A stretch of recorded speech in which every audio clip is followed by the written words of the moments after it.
Okay.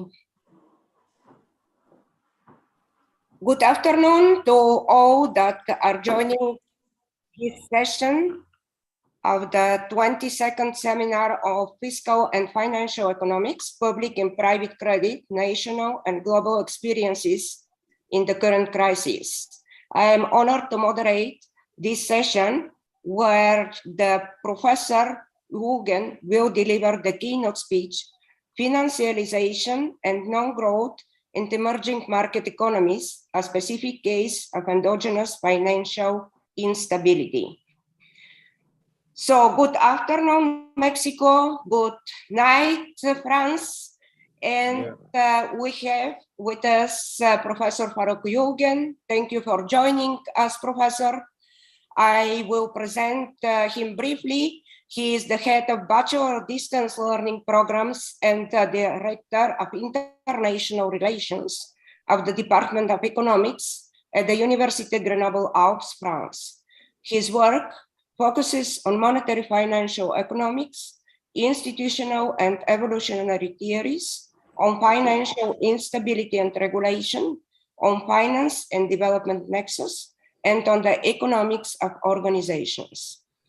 He has authored several books on monetary theory and coordination in market economies, and 2 textbooks in industrial economics and organizational approaches.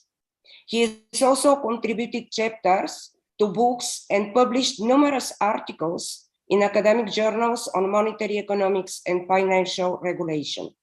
His latest research focuses on financial regulation and public welfare.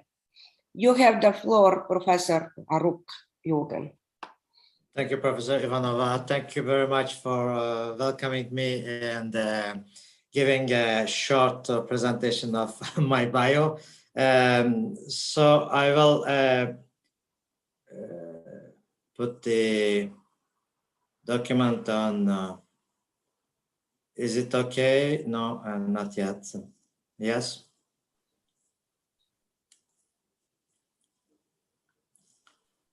So I'll share the screen. Well, thank you very much. I am really honored and very pleased to be here with you today, because we are on the same day today for the moment, in spite of the time differences. But the heart is converging toward the same thing, asking questions about the working and evolution of our societies and our economies. Because we are economists, but the economy is not all. However, I will be talking about some questions, problems related to the financialization of the economies and especially of emerging market economies. And I'll be taking as a case study the Turkish economy. Since the 80s, since the beginning of this so-called liberalization and opening up process in real and financial markets. And I'll try to present some ideas and some data about the evolution of the Turkish economy within this environment, financialized environment, liberalized environment, in order to show that such an environment usually leads to a structural crisis without being able to provide us with sustainable answers to the development issues, answers to the economic and political stability issues, answers to the welfare improvement of the citizens, of the populations. So in a few words, my presentation will be based on the observation that from the 80s, from this the beginning of this era of liberalization, just maybe a few remarks about this. I am not talking about liberalization or freedom. I am talking about liberalization of economic sphere, liberalization of capital accounts, liberalization of trade relations, etc., etc. That normally had been supported ideologically in a specific way to argue that the liberalization and opening up is the good way to make the world one common village in order to allow people from different countries, different regions to develop in a sustainable way, in an autonomous way, and to increase the welfare, improve living conditions, etc., etc. Here, I think that the policies that have been implemented, as at least in the Turkish case, since this beginning period of the 80s, did not lead to an improvement, a global improvement of the economic situation, and transformed the working of the economies into a kind of perverse institutional and regulatory environment that resulted, or that became a kind of source of crisis generator. Yeah, I think that this is a big machine of to generate crisis, frequent crisis, through different practices, the capture of the power, the what we call in the literature looting process, through the use of vested interest, to use a Veblenian term, under the weight of short-termist incentives, looking for more speculation, more money making, and without any question about how we can imagine the economic structure in a sustainable, durable way to make things better. So, and if you look at the facts, at data, at the overall evolution, economic, but also social and political evolution, after 4 decades of the so-called liberal reforms and all this effort to change society, change the productive structure, financial structure, we are in the face of a big human crisis, I think. And this article argues that even if we can observe some growth periods in those emerging countries, just I am talking about these examples, but we can also generalize this to the all type of economies, advanced as well as developing economies. These effective growth periods were not and are not still today really sustainable growth periods, really structural improvement changes, but more results of some opportunistic situations that gave, even you can say the example of the United States economy, when you take the growth period of the United States economy during these 4 decades, you can see that the most of the growth is due to the speculative gains, speculative profits, and not really to an economic improvement.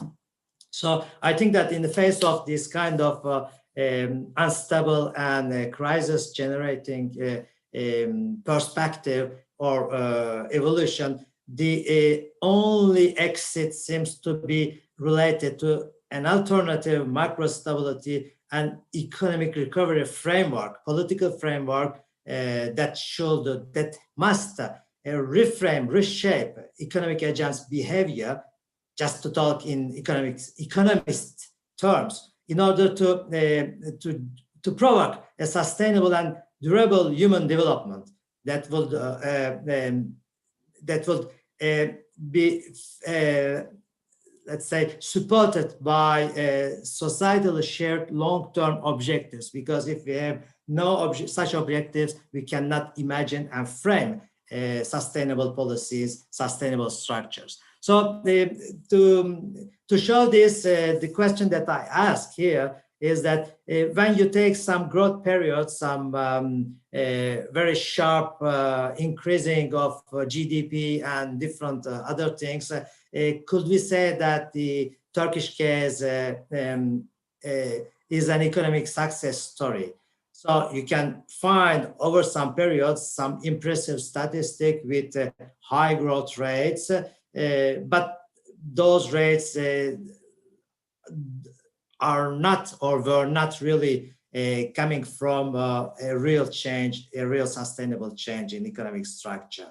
And beyond the government's narrative stating that we are on a very sustainable, very long-term growth and development path, I think that the Turkish case seems to be very dependent on foreign investments, but without really transforming things, transforming the fragilities into strengths. And I take here just an example from the Morgan Stanley work in 2013, showing that Turkey was one of the fragile 5 emerging countries with a huge risk of downturn. And today, with the data of today, we can see that this was a relevant observation. So I will just be giving some data here, just to go ahead quickly. Here you can see some monetary and real aggregates, the evolution of the GDP, the growth, domestic demand, consumption, etc., and investment.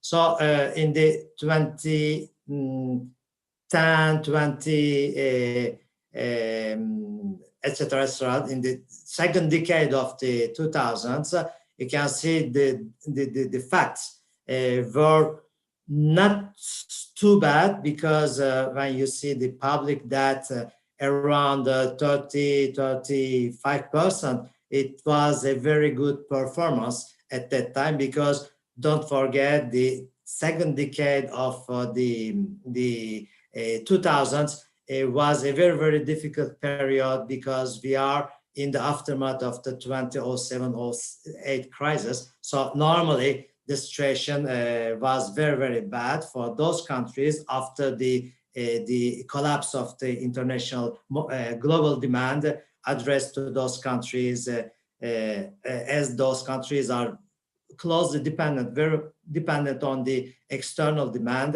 The 2007-08 crisis was a very, very bad situation.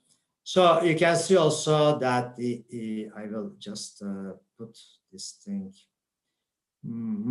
here, and you can see here the inflation is about 2 to 9% over this period. For an economy like Turkish economy, this rate of inflation is a very, very good performance, because before the 2000, the Turkish economy has suffered from more than 100% inflation rates, with also very high interest rates, etc., etc.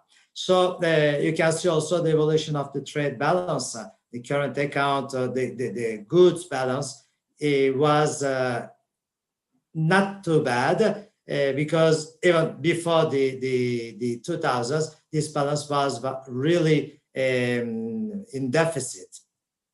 So all these facts don't really give us a proof of improvement, because when you take now beyond this period of the second decade, through the end of the decade, you can see that the aggregates were very, let's say, worsened. Like the real GDP or private consumption and investment were very on a decreasing path, with the increasing of risk premiums, you see as well here. And you can see that Turkey, compared with some similar economies like Chile and Poland was in a worse situation during this period. So I take the work of Roderick as a kind of abstract or summary of this evolution, of this bad evolution, because Roderick put the emphasis on the fact that in spite of the governments and international institutions like IMF and World Bank narratives, the Turkish growth was not really a high growth compared with other emerging markets. And you say, you take this, you can compare this, for example, you see here in the second decade of the 2000s, the average annual growth of the Turkish economy was very, very low compared with other emerging markets. You see that, so therefore, Turkish economy was not a good student of this class of emerging markets, open it up and liberalize emerging markets. So also the high instability that you can observe with regard to the real GDP growth rate here, even for the real GDP growth rate with moving average, you can see here, this rate is not very, very high because it's fluctuating around 4 to 5%. And for an economy like Turkish economy, even a 5 or 6% GDP growth is a very, very low performance with regard to the needs and to the weaknesses of the economy. See, and we cannot compare this with the performance of Chinese economy or performance of a hypothetical stably growing emerging market. So you can see also on this graphic over the 2014-2019, so very, very current period of the in terms of change of GDP here. I borrowed it from a work, very, very recent work from my colleagues in Istanbul, and you can see here the growth rate is very, very fluctuating, very unstable, and also very low. You see here, the long-term tendency of this growth is around 0. So this doesn't give us a very, very optimistic look at the evolution of this economy. And okay. So what could be put forward as the major weaknesses of this economy, very highly financialized in the sense that the economy is a very, very liberal one, even in spite of so-called conservative government. Economically speaking, the economy is a very, very liberal one, maybe very close to the political doctrinal perspective of some other liberal economies, like maybe Eastern European economies or United States economy, very conservative politically, but very liberal economically. And this liberalism in the economic era doesn't provide high performances. And you can see here, for example, the evolution of the ratio of household interest payments to disposable income. Here is a very, very high one. You see here over the period of the, let's say, I will,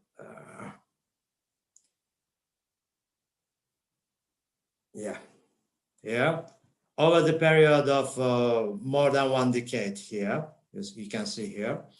So also the ratio of household liabilities to disposable income also is a very increasing one that points to the fragility also over the households, not only the banking system or the productive sector, but also over the consumers' households. So okay, I skip it. So with regard to the public debt, how can I put this thing? out of my screen. Okay. So the current account deficit, but also I will showing you that the other aggregates also are in deficit evolution. Current account deficit is continuously widening, and the international competitiveness is not really achieved. The no price competition. Even price competition cannot be, because you have the big producers, large producers like China and other emerging markets that are very competitive in price competitiveness product. And with regard to the no price competitiveness era, the Turkish economy is a kind of middle class economy, unable to produce and to sell high-tech things, or unable to innovate in order to sustain a relatively autonomous growth process. So, okay. So from this perspective, we can see also with regard to the external debt stock is a ratio of the GDP, a very, very unstable evolution here. We can see for the public and private sector situation, and private sector is the most indebted sector in the Turkish economy, because that might be explained by the fact that the public sector has been withdrawn from the economic activity, because this is a very liberal economic structure, and the state hadn't been involved in order to support the economic transformation through, for example, infrastructure expenditures, through some large programs, development programs, etc. So it was very, very limited intervention in economic era, and you can see that the evolution of the external debt is very, very still very, very worrying. Here, the last one of the last numbers is about 60% of GDP in 2019. And if I take now till today, 2021, excuse me, you can see the evolution of the gross external debt is increasing. If there is some sustainable things in the Turkish economy, this is related to the worsening process of the macro data. From this perspective, we are in a very, very stable economy, very sustainable economy, because the debt and all the bad things are increasing in a regular way. Okay, this is unfortunately a common fate for all those countries. So as I said a few minutes ago, a growth rate less than 5% for Turkey is a kind of degrowth. Okay, we have to have more than 5-6% in a continuous way in order to expect a sustainable development process at long run. And also, if you take this period of the second decade of the 2000s, some lucky events or phenomenon had been generated, because, for example, thanks to the drop in oil prices, Turkish economy had some advantages, at least to decrease the external debt position. But it is not a sign of improvement of the economic situation, just a kind of a lucky situation that the prices dropped down, and that gave the economy possibility to reduce its external debt. But today, with the downturn, with the increasing of the oil prices, I think that the macro downturn will be much worsened. So other facts about the macro data related to the late 2020s. Okay. So you can see here the evolution about, for example, the final domestic demand is a bit constant, a bit stable, while the gross fixed capital formation is very fluctuating one. You see here going down from 9% to 2%, and then going up to 7% and so on. And according to the last facts, the private investment, the investment of corporations, enterprises is decreasing sharply. So, and also those facts are important because you'll be seeing that, for example, for the inflation rate, today we are talking about 50% a year instead of 8% as it was the case a few years ago. You see, this points to the instability, to the structural instability of the economy and the unsustainable framework that the government has developed since 2 decades, because don't forget, in Turkey, the government is the same since 2 decades. So that means that government had enough time to design and implement structural development policies. So they didn't do it in this way. Therefore, they are very, very vulnerable. They are very, very fragile in the face of international fluctuations without any possibility to answer to those threats through some national policies, national capacity to produce, to, I don't know, to improve the external and internal disequilibrium.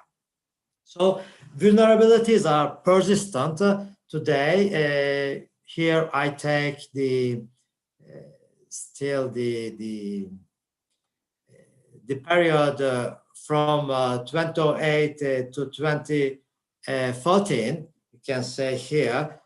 So the effects of the 2007-08 crisis are there, and they can be observed here, sharp decrease, and then a kind of recovery process. But you see, in these cases, the recovery process is not really a kind of improvement of the situation, but just a kind of recovery from the consequences of the last crisis. So that's why this increase is not a growth process, but just a kind of recovery of this period of sharp decrease. Okay, and you can see here, once this recovery had been let's say occur,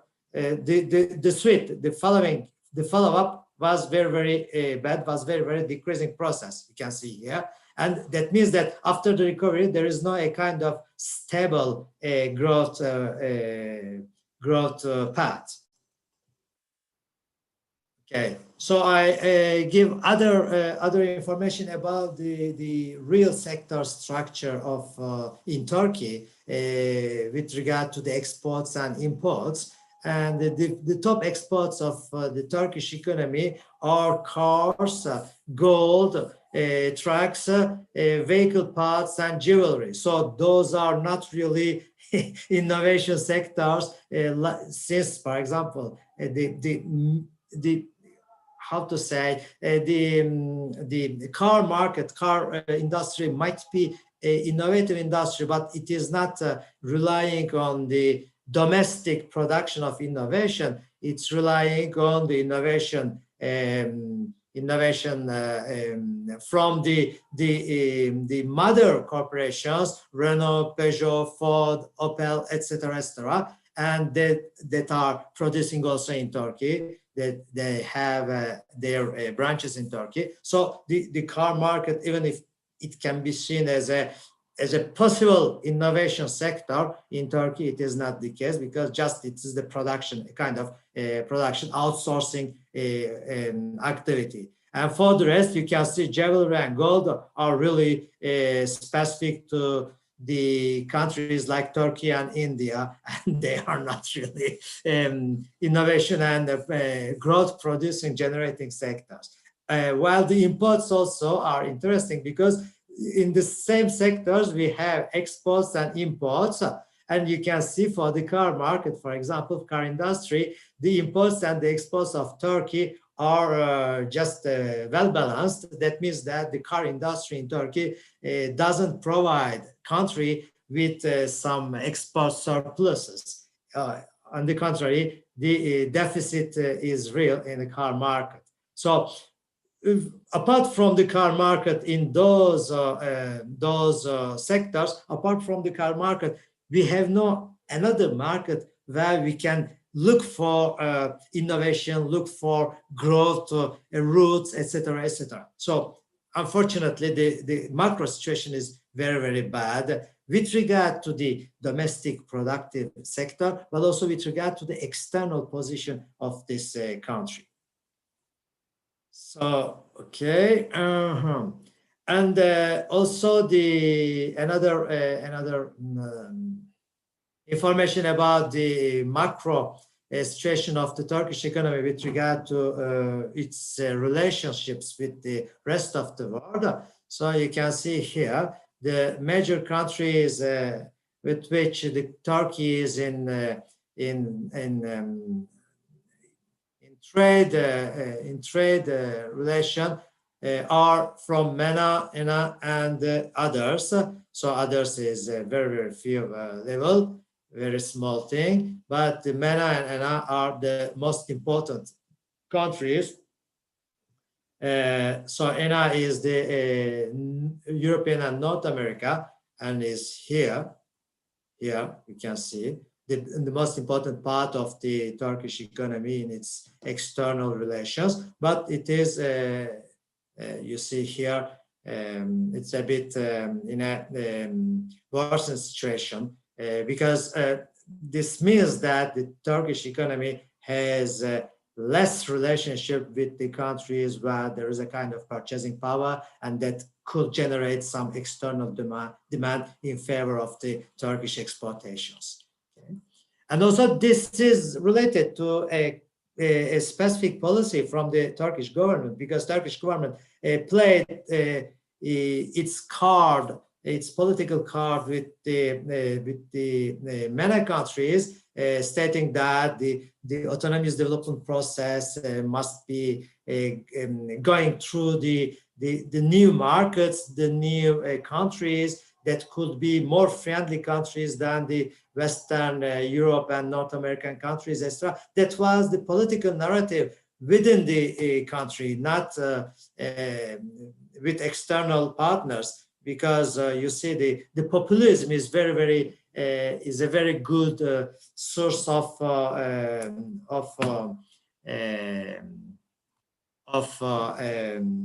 domestic stability, unfortunately.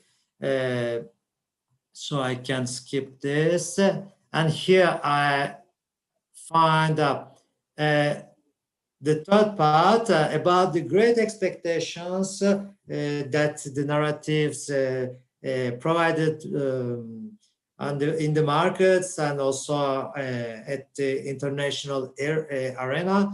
However, these great expectations are not or were not really corresponding to a reality, to effective improvement, effective growth process, and the recovery from the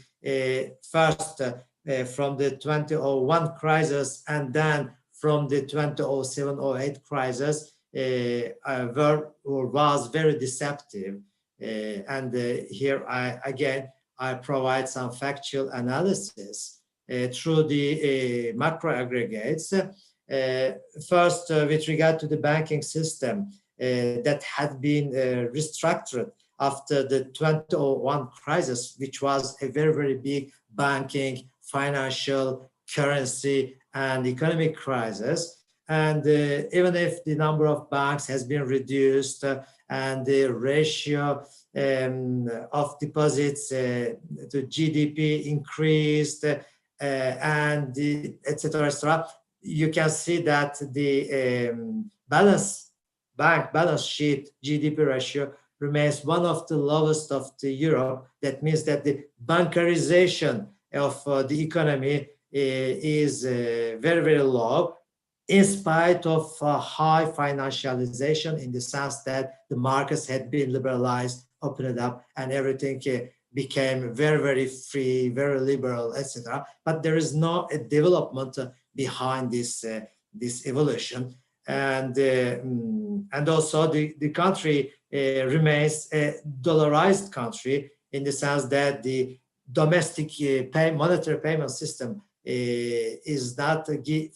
doesn't provide any confident situation, any trust situation for the citizens. So the citizens prefer to keep their wealth and dollar or other euro, etc., international currencies, more stable currencies than in the Turkish lira. And even after the change, the formal change of the exchange rate, I don't know if you know, a few decades ago, the government removed 60 from the lira, and that gave, let's say, for example, $1 is one Turkish lira instead of 1 million lira. So that was very, very spectacular comedy. However, today, with the latest depreciation, we have one lira is about, no, not 1 euro is about 60 Turkish lira instead of 1.2. That was the case a few years before. That to give you the weight and the level of depreciation in the last 2 years.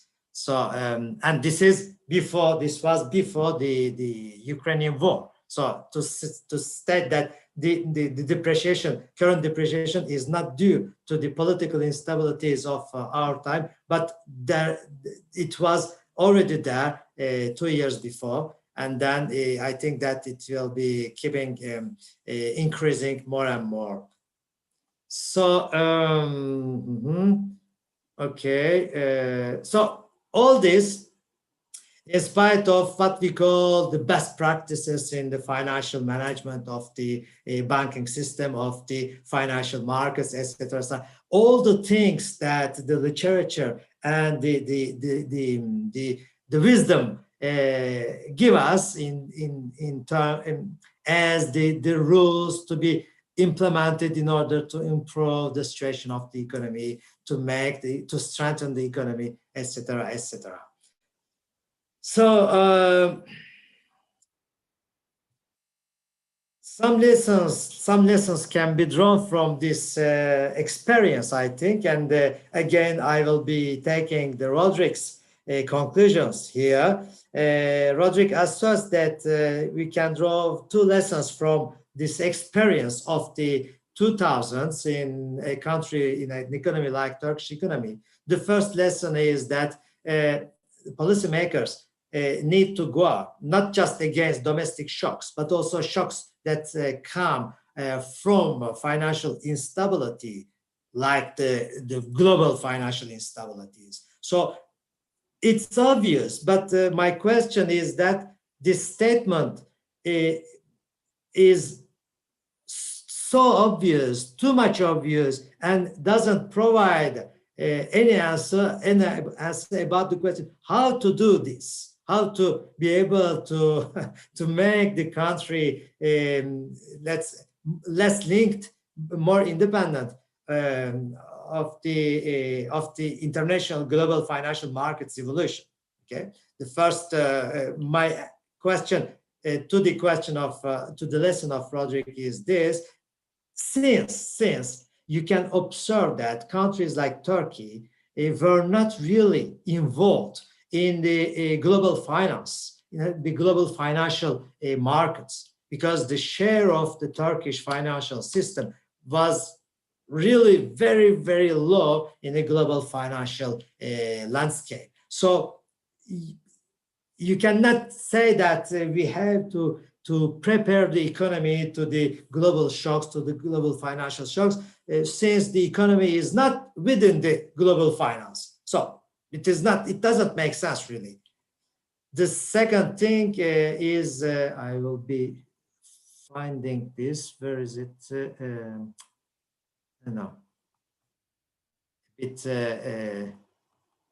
for the second lesson, yes, emphasized by Roderick, is that the growth strategy of emerging economies is a very, very unstable one, because it is depending on the external demand fluctuating independently from the economy, domestic economy. You cannot put your development process on this kind of dependence.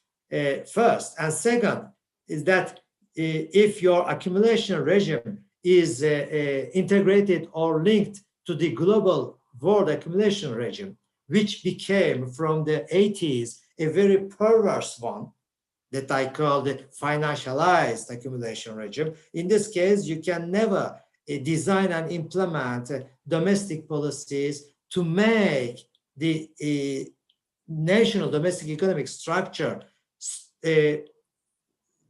strength enough to fight against global fluctuations. Okay, even the developed countries, even the advanced economies cannot fight really against the global fluctuations. So an economy like Turkish economy cannot do such a defense process. So financial developments here you can see following the Stockholm-Hammer work, financial developments shape the pattern and the pace of accumulation in emerging markets as well as in emerged markets. So you cannot insulate the emerging markets from the global economic evolution. From this perspective, the questions of Roderick, the lessons of Roderick, the first and the second, could make sense at the theoretical level. Everyone can agree with this, but they don't provide us with the ways of undertaking appropriate policies in order to change this fragility environment. So follow-up is related to the evolution of the unemployment rate.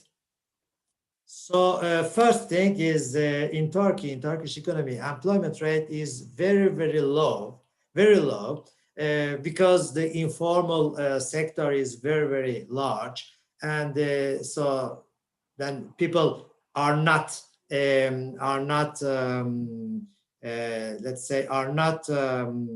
registered as employees, but they are not unemployed in the unemployment because they are not registered in the unemployment statistics. They don't exist.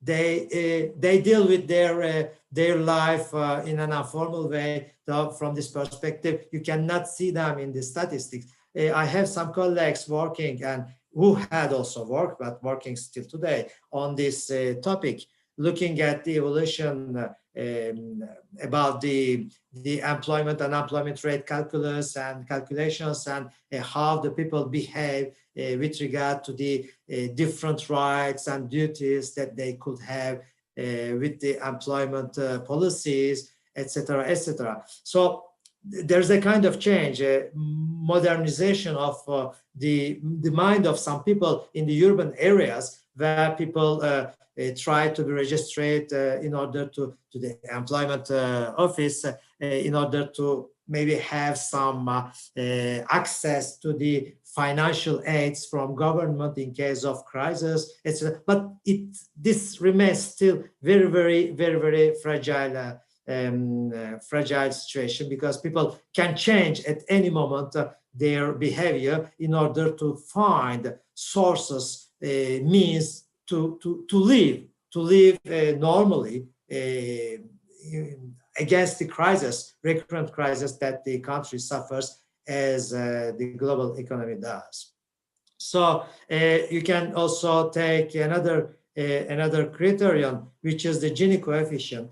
Okay, and it is about around 40%. I know that for the United States economy, this is the same number, but everyone knows that United States economy is an egalitarian economy. But when you take the other economies that are European economies, etc., the Gini coefficient is around 15 and 20%. So in Turkey, like in Argentina, also maybe in Mexico, the Gini coefficient is very, very high, around 40 or 50%. So Turkey belongs to this category of inegalitarian economies. And here, the inequality comes from the poverty and comes from the liberal economic policies, not from, like in the United States, from liberal policies, but the overall economy is in a very, very good situation, at least compared with the rest of the world.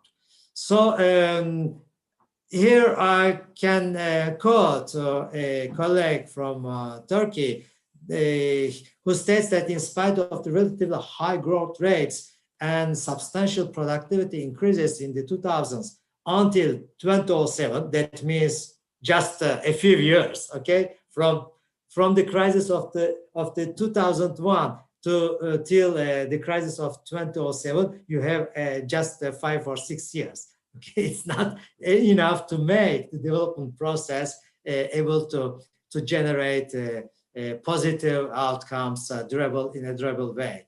So yes, a kind of rise in real wages, and this could have given population more comfort, improve their living conditions, but you see, over a very, very short period. And then with the recession of the 2008 or 9 that hit all the world economies, the wages fell, and they will continue falling in 2009, as stated by Ülgen. And today, the real wages are very, very low, especially with this depreciation, sharp depreciation, moving the Turkish lira from 1.3, 1.4 to 15 compared with the euro.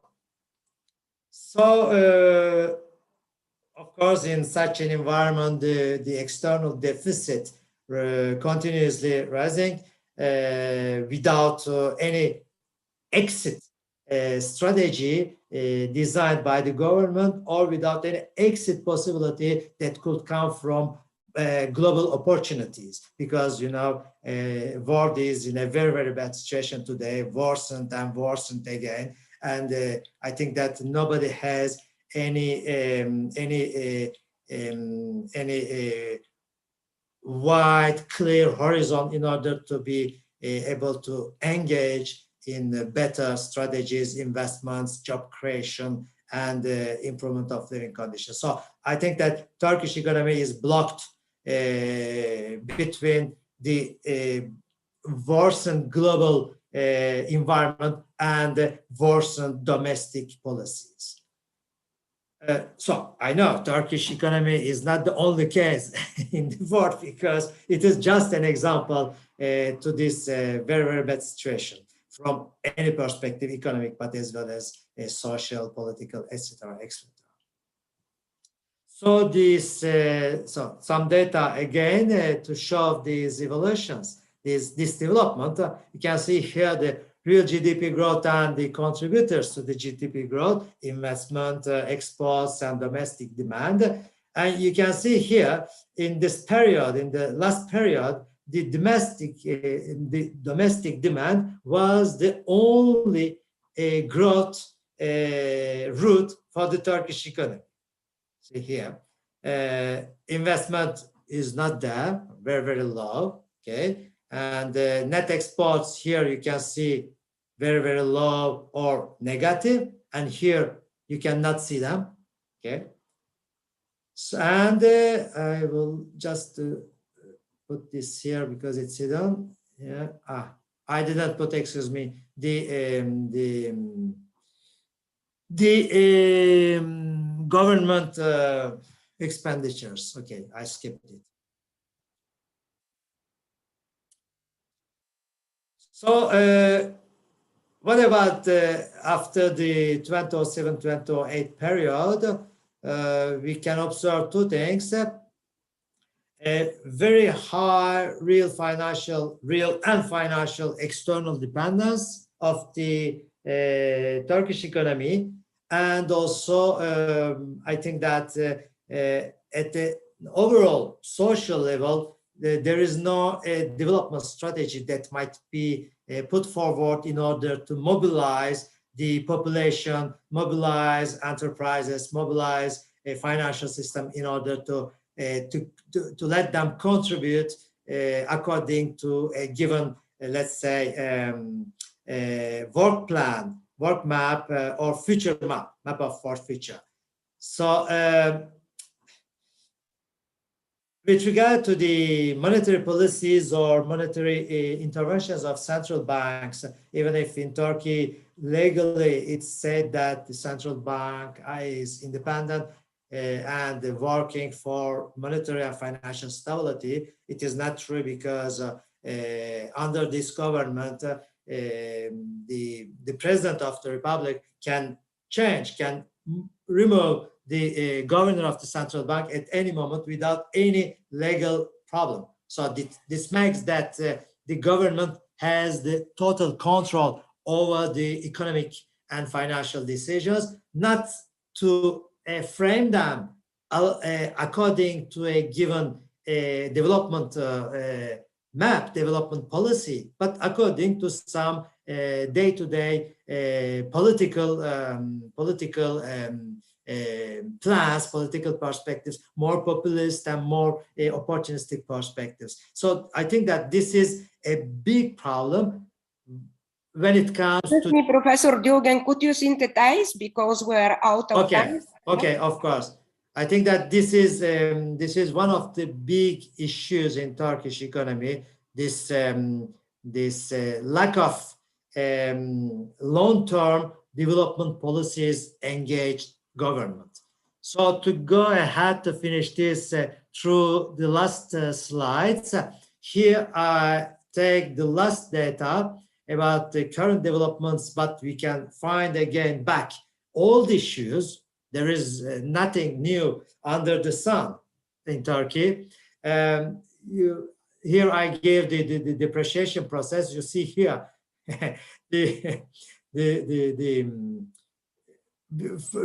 over the 2022, it is just this year, okay, from 2021 until today, 2022. This is 2021 period where there had been a kind of sharp depreciation before in 2020 and 2021, pushing up the exchange rate from around 2 liras a dollar up to 8 liras a dollar. But few months later, you can see here the exchange rate went up to around 17 liras, and today it's around 15 liras the dollar, 2 times more than what it was in the last year, few months ago. Okay, very sharp depreciation. And here capital flows. So capital flows, are they inflowing or outflowing? I'll let you see on this graph that they are very fluctuating, like the GDP fluctuations, like the other fluctuations. The only thing that doesn't fluctuate is unemployment, very high and increasing regularly, and also today inflation and depreciation. You see, the sustainability of Turkey or Turkey-like economies is a bad sustainability. All the worst things are durable and sustainable, and the good things are unsustainable. Okay, and I have just 2 or 3 more things. Inflation data. You see here the evolution of the inflation around sometimes less than 10%, and from the 2018 and especially after the 2020, the inflation is very high, is very increasing, and today we are talking about 60% of inflation a year. It's a very big number because it was the case in the late 90s. And unemployment rate, you can see also unemployment rate going from 8% in the mid 90s up to in the 2020 20s up to 15%. It's a very, very huge amount. And if you take the specific cases of unemployment like the youth unemployment or women employment, you will have about 30% of unemployment for these categories of population, which is a catastrophic situation really for the future of a given society. That's all. Thank you very much for your attention and for your resistance.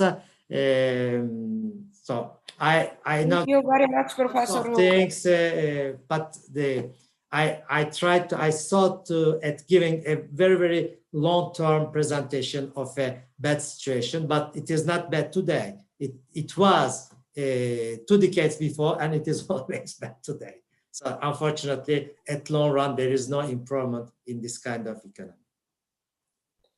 Thank you very much, Professor Ülgen, for this excellent keynote speech that gives us very much lessons, not only related to Turkey, but to all emerging market economies that are in similar situation. I would like to ask the organizers if there are any questions for Professor Ülgen. If not, I will give a very brief comments because we are fairly out of time.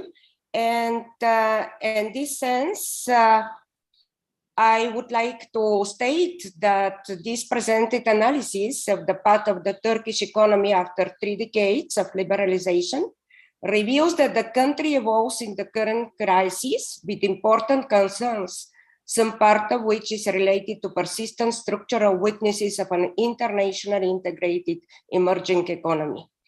Inherent structural failures and lack of long-term directed national and voluntary proactive development strategies make that the economy remains unable to reach a sustainable and more resilient path of growth. In this sense, this characteristic that gave us Professor Ülgen could be extrapolated to all the emerging market economies that have the same problems of persistent external debt, a dependent economic activity, and the lack of competitiveness of their economies due to lack of structural policies. And the only exit seems to be related to alternative macro stability and economic recovery policies that should reshape economic agents' behavior in order to induce a sustainable and durable human development that would find its sources within societally shared long-term objectives.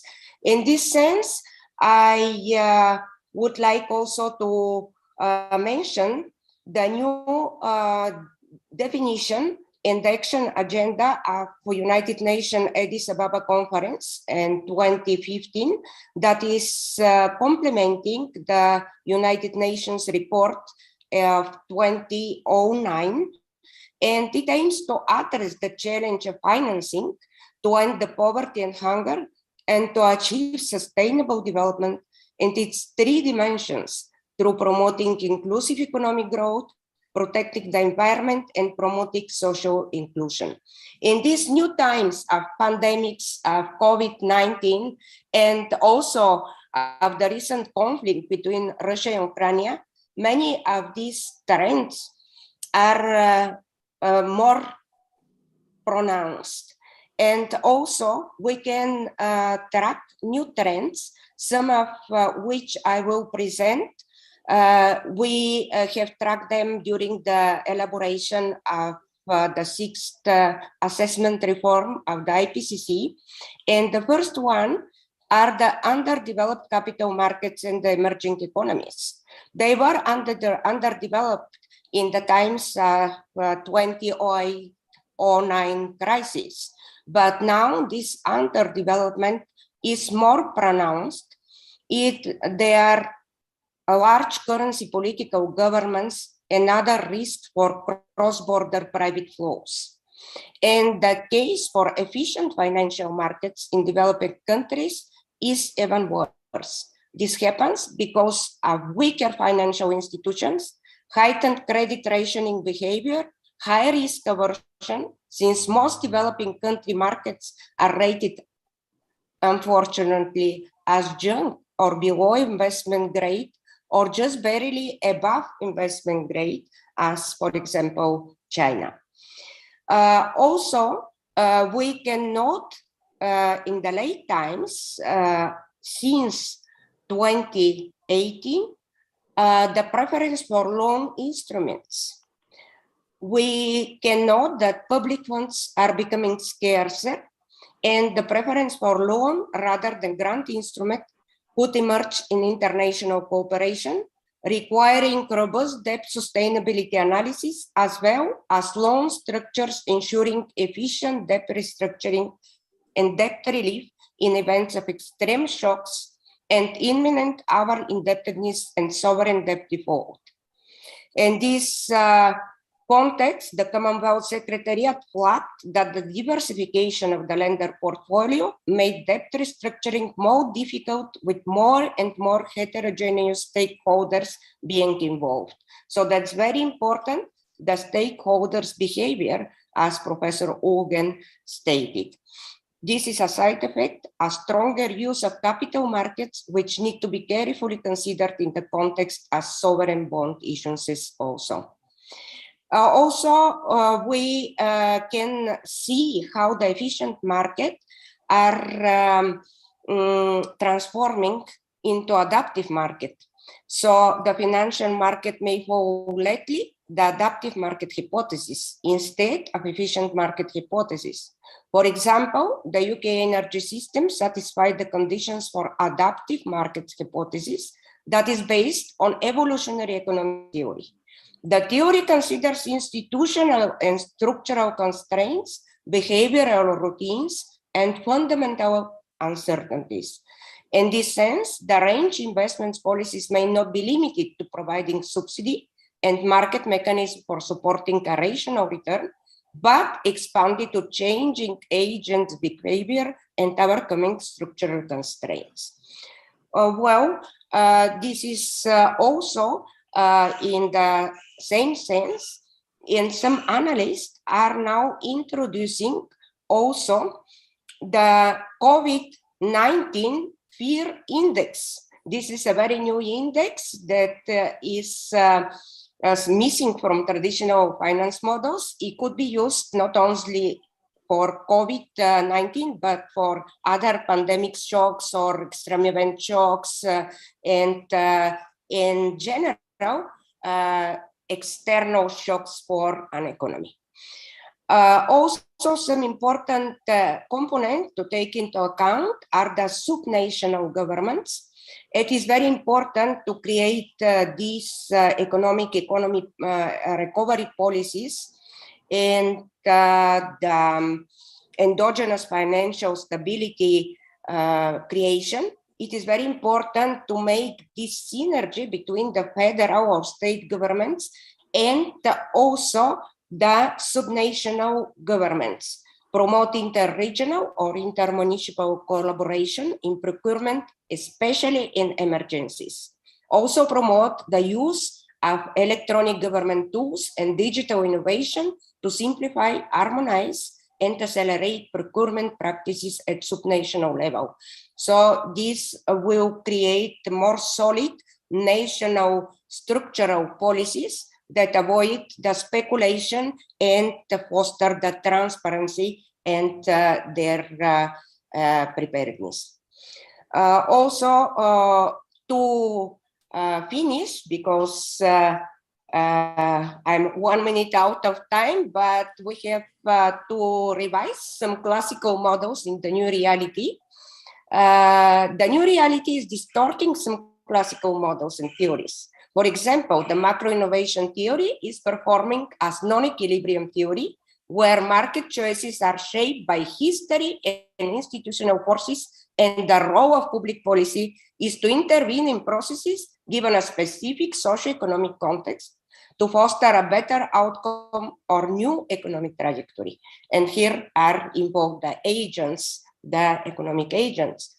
So also the cooperative game model is gaining place versus the competitive game model. Also, not all members are necessarily equally committed to the group outcome. It can reinforce now with some tendencies of deglobalization, with the raising of the prices of the transportation and supply chains. So it is important to have it in mind for regional integration. And finally, some widely accepted hypothesis as the efficient financial markets must be revised as it is performing more as adaptive market hypothesis, including COVID-19 and other pandemic or other shocks in general fear indexes. So thank you very much. And I would like to give the floor to Professor Ülgen for some final remarks. Thank you very much for your excellent presentation. I think that you really gave an account about very, very important things, very important, crucial points that I couldn't in my presentation, that was more limited to an account about the data, facts, and the evolution over a long period in Turkish economy. But I agree with you on all these points because they provide us with, let's say, new insights and new ideas about old problems, even if those new insights and new ideas find their roots in the old ideas, old theories like the evolutionary and the institutionalist approaches. I am really happy to be here today and to hear your speech, because it gives us really a kind of picture, optimistic picture, such that we are not blocked within some unsustainable ideas, unsustainable recurrent policies, and we have lots of alternatives that we can, where we can find some maybe a beginning of solutions. Of course, the solution doesn't exist, never. But this is life. Life is evolutionary, is dynamic, changing, and we cannot find solutions, definitely. But definitely we can have this hope to find solutions to our old problems. I think that what we lack is the will, the willingness to be open to the ideas, willingness to be able to think about it, about life, about our problems beyond some doctrinal and ideological positions. Thank you very much for excellent. Thank you, Professor Ülgen, for your brilliant case speech. We learned many lessons, not only about Turkey, but about all the emerging market economies. And thanks to all the attendees for your interest in this session and for your kind attention. So good evening, Paris, France. Good afternoon, Mexico, and stay in touch. Thank you. Maybe see you in New Orleans. Okay, I hope so. That would be a pleasure. Stay healthy, stay zen, stay happy. Thank you very much. Thank you very much for your welcome. Muchas gracias, Antonina y Faruk. Gracias. Ha sido un placer y un gusto, y ya estaremos enviando el deadline para el libro. Me va a dar mucho gusto que participen. Gracias, y aquí está. Gracias, Mario, y todos nuestros colegas que nos han acompañado a lo largo de este seminario. Muchísimas gracias, y con esto damos fin al 22º Seminario de Economía Fiscal y Financiera. Gracias. Gracias, Alicia. Gracias, Faruk. Hasta luego. A todos. Looking forward. Bye. Bye.